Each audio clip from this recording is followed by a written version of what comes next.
adjust the feed to show us like the hot entries, the ones that are getting a lot of engagement. So let's start with this one. And they already voted, but okay. My brother and his now wife got married 3 days ago. Oh, it says, am I the a-hole for getting engaged after my brother's wedding? My brother and his now wife got married 3 days ago. A very small destination ceremony, under 15 people total. My now fiance and I extended our trip after everyone went home and spent a couple of days exploring the Grand Canyon. A couple hours north of the wedding, where he proposed. Okay, so his brother also had proposed in the Grand Canyon, but hours away. Oh, I don't get that part, but whatever. Alright, I'm like, wait, the Grand Canyon isn't hours? I don't know. Okay, when I shared the news with my brother and now sister-in-law, he responded with hostility. Okay, so this is the woman saying that her brother got married and now her now fiance proposed in the Grand Canyon a few hours north of the wedding. When I shared the news with my brother and sister-in-law, he responded with hostility, saying that it looked like we were competing. I apologized. She fawned. I'm so sorry. Quickly realizing that he was advocating for my sister-in-law, that she felt hurt. Oh, she's gonna be a handful. Although I'm truly failing to understand why. I also texted her a separate apology and explained that it was not our intent to encroach and just wanted to share the news with family, that it was my belief that there's room for happiness for everyone. She did not respond. In response to my apology, my brother doubled down and said that the timing and location were hurtful and we shouldn't plan it around the wedding. So just so you guys know, the votes are out and everybody is saying that this person is not the a-hole, which I agree with. Not the a-hole. I can see you're trying valiantly to understand, but I'm not sure your brother or his wife will be able to give you a good reason for their reaction, because their reaction is wild. Sure, it's rude to propose at someone else's wedding, but that is not what happened. The fact that you and your fiance got engaged a few days after the wedding before you flew home is totally different. The level of hostility in that message from your brother is nasty and definitely not normal. I'm sorry that he treats you like that. My guess is it's a pattern. I doubt this is the first time that he's been a little brat. Not the a-hole. Your brother needs to calm down. The bride gets a day. Her one wedding day. She does not get a location, a week, or anything else. She gets her wedding. That is all. You did not encroach. Right? Sister-in-law probably got used to everyone making a fuss over her in the months leading up to that day and didn't want to let that go, like a kid. Like a kid at Christmas. Like my 4-year-old. When Christmas was all over and it was like the next day, and he's like, is there more presents? Like that. And I say, no, Christmas is over. Now they will be making a fuss about someone else, and she's jealous. Yeah. Even if they felt like that, like as a couple, as a weird little couple, the fact that they are so bold to make it loud, like she can't even just whine about it to her husband in private, they gotta make a big deal about it. Not good. Okay. Am I the a-hole for not allowing my mom to stay another week after her pipes burst just before Christmas? Now it sounds like this would be an a-hole move, but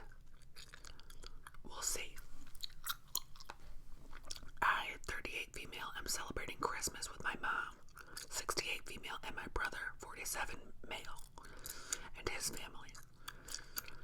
My mom flew in from out of state, and we are driving to a meetup location to spend time with my brother's family, a place in the mountains we all enjoy just for the holidays. All of us live hours away, our mom being the furthest on the opposite coast. My brother and I are several hours away by car. This year we received the bad news that while my mom has been at my place, her pipes froze and flooded into her basement. She is upset, understandably. I helped her get everything started and to have her insurance, a cleanup team, and a general contractor all working on her place while she is with me. So mom left. I'm guessing mom didn't leave a little water running. Maybe the pipes were not very well insulated. And you gotta remember, guys, we all make mistakes, but this is a big mistake to make. This is a very expensive mistake to make. You gotta leave a little water trickling. Or have a neighbor, have a neighbor come by to check things out. It sucks. It sucks having a house in areas where that's a danger, but it's a huge danger. She then broached the topic that she wanted to extend her week stay to 2 weeks or more. I said no, I need to get back to my regular routine and get ready to return to work. She's welcome to stay here as originally planned, which is until Saturday. Then she said she may ask to ride back with my brother and his family to their home in another state, opposite direction than me. She refused to ask him until Christmas, so I gave my brother a heads up last night so he has a chance to speak with his wife.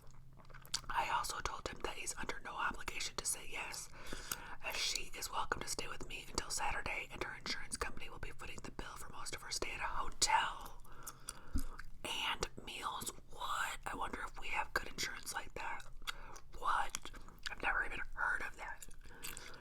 If her residence is uninhabitable, which we do not know at this time.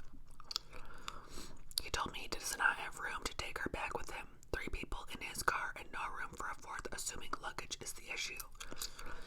And that I should let her stay with me because she's lonely. I told him I understood that. But I'm not wrong for wanting to cap my time with her to 1 week as originally planned. He had left that text on send. My mom can be a challenging personality, and with this unfortunate development, she's even more difficult. I love my mom, but I'm tired. I want my house back. I don't want to be criticized and complained at. I refuse to allow my lonely mother to extend her stay with me despite the recent damages to unknown state of her home.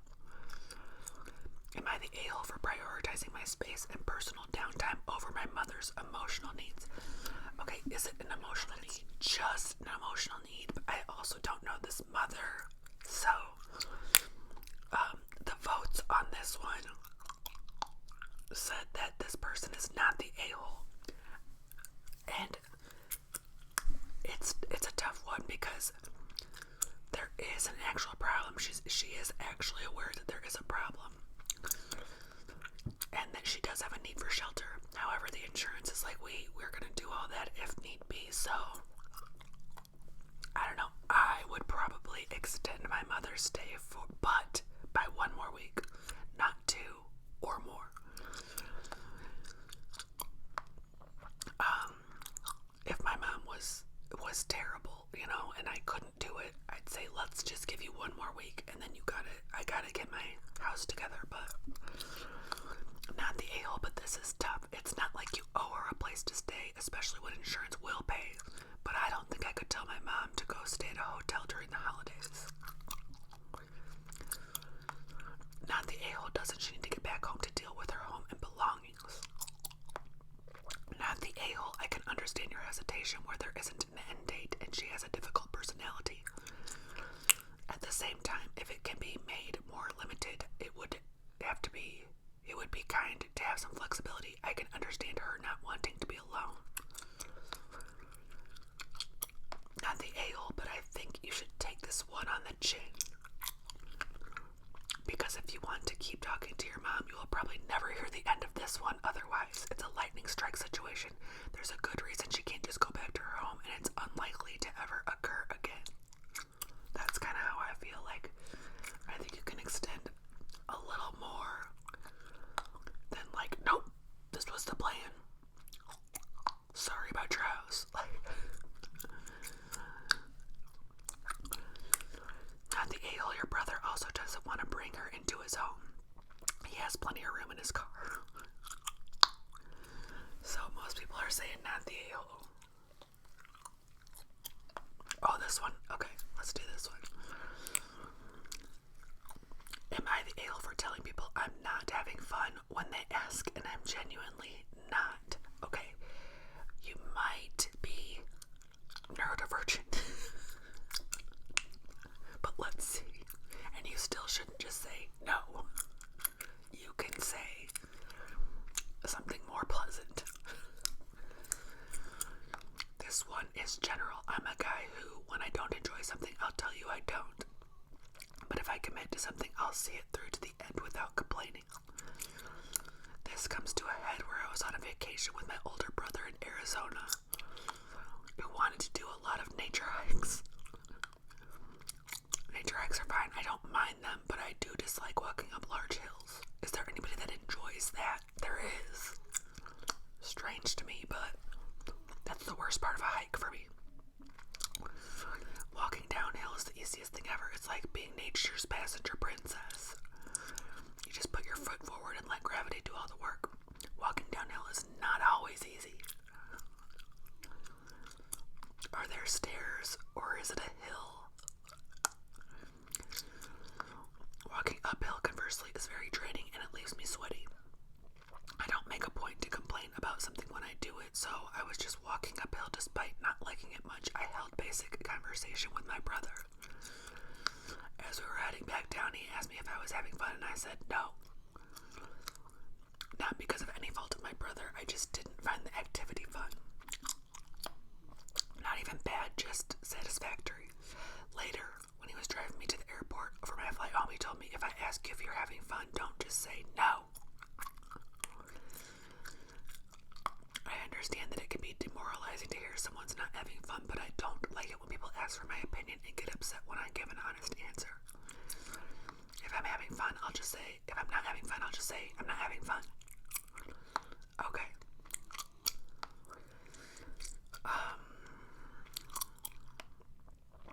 You're the a-hole. It's been fun hanging out with you, but man, this hike is steep is a better response. So you kind of have to finesse your no, because it can feel like your brother probably feels like, wow, I planned this big, I thought we were gonna have a really good time, and he's not having fun, and now I've like taking it personally, you know. So point out what you don't like the rest of this is pretty cool, but man, do I hate walking uphill. Or I'm really looking forward to downhill time. That's the sort of polite answer people are looking for. You acknowledge you're enjoying your brother's company, which was what he was looking for, but you also acknowledge that the hike was hard or difficult. It doesn't matter how much the activity sucks, people want to hear that you're enjoying their company. Yes, something along the lines of, it's been awesome out here with you, but man, hikes do totally kick my arse. Don't offend him, and also doesn't sign you up for a lifetime of steep hikes. Exactly. A small nicety that expresses that I'm happy to spend time with you, even if I don't enjoy the activity. My grandma was very good at, I'm just happy to be with you. Or, seeing you happy makes me happy. Which as a kid I didn't understand was her way of saying this activity is not my thing, but I'm glad to be here because I love you. I dragged her to so many dumb things. That is so sweet. That is so sweet. She was a real good sport, never made me feel the unpleasantness of what we were doing for her. I want to hear what things I want to talk to this guy and be like, what did you drag her to? I love her so much. That is so sweet. I love this for you. Great that you got to spend time with her.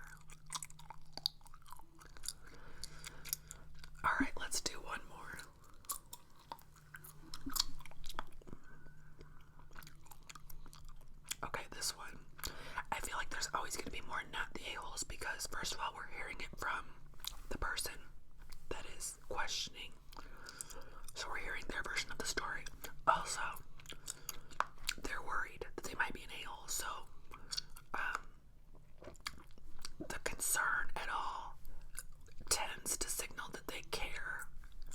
So most of these are not the a-holes, but would I be the a-hole for not going to my husband's family's Christmas? I'm a first responder, and I have been for the last 3 years. My schedule is rotating shift pattern, days, nights. That's awful. The pattern is consistent, and I can tell you what days I'm working very far in advance because of this. I told my entire family last year that I would be working on Christmas this year. I reminded when we saw them, this is the first time I have to work on Christmas. My side of the family understands, and we are celebrating with just my parents and siblings on another day. My husband's family is really into Christmas. Like, everyone needs to be at my sister-in-law's house at 8 a.m. to open presents together, and then we spend the entire day together. Oh, you do you. So when I asked if we could celebrate together another day over the holidays, instead it got shut down with statements like Christmas is December 25th. Or, I don't understand, can't you just take the day off? So I let them know my husband would be attending solo this year. This morning while I was at work, my husband, who works 9 to 5 and is enjoying his day off, texted me, "It would be nice if you could come by for a couple hours tomorrow after work." I declined because A, my sister-in-law lives 90 minutes away. That is 3 hours of driving. There's no couple hours about this. After a shift, I would be driving home alone at night and not in the best weather, too. My job can be very stressful. My social battery is drained after the time I get home. Look, I used to get so upset with my husband because he would be like, "Let's go out to dinner when you get off with the family, with all the kids and stuff." And I would be coming off of like a 12-hour shift, like an 8-hour shift, and then 4 hours of driving and stuff. And I'm like, what are you doing? I cannot. Like, I physically can't. I mentally cannot.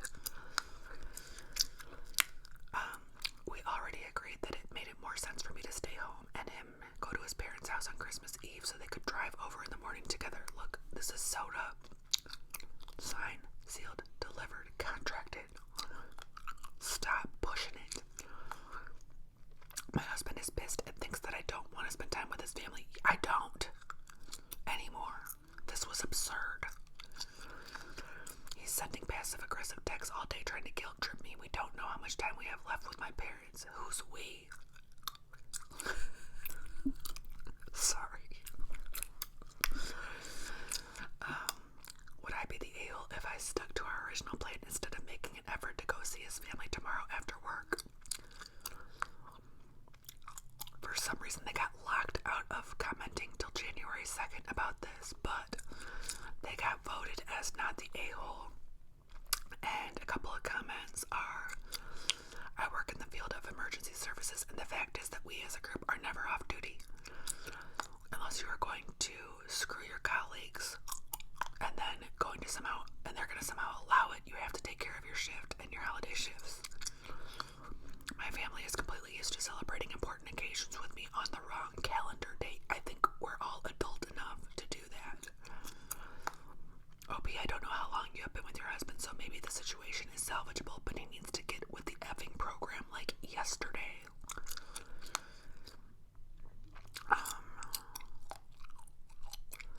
Somebody said this seems like a request from people who have only been exposed to white-collar jobs. The lack of empathy is upsetting me. What sort of calls do they think happen on Christmas Day? OP, take the time on Christmas you are off to relax and distress before your husband comes home. Allow yourself a few moments of peace to reflect on this as a one-time lapse in judgment or a pattern of unreasonable requests. If it is the latter, I'm sure is what they meant. Ask for therapy or repair the relationship. If it's a one-time thing, I would break down what you do for work and ask him in great detail so there is a new understanding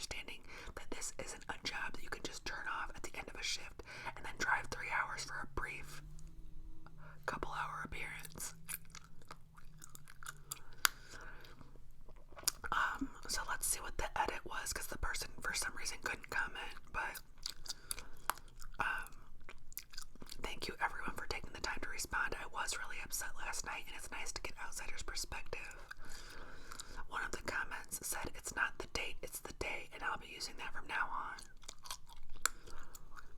A couple of you guessed right. Part of my job is answering 911 calls.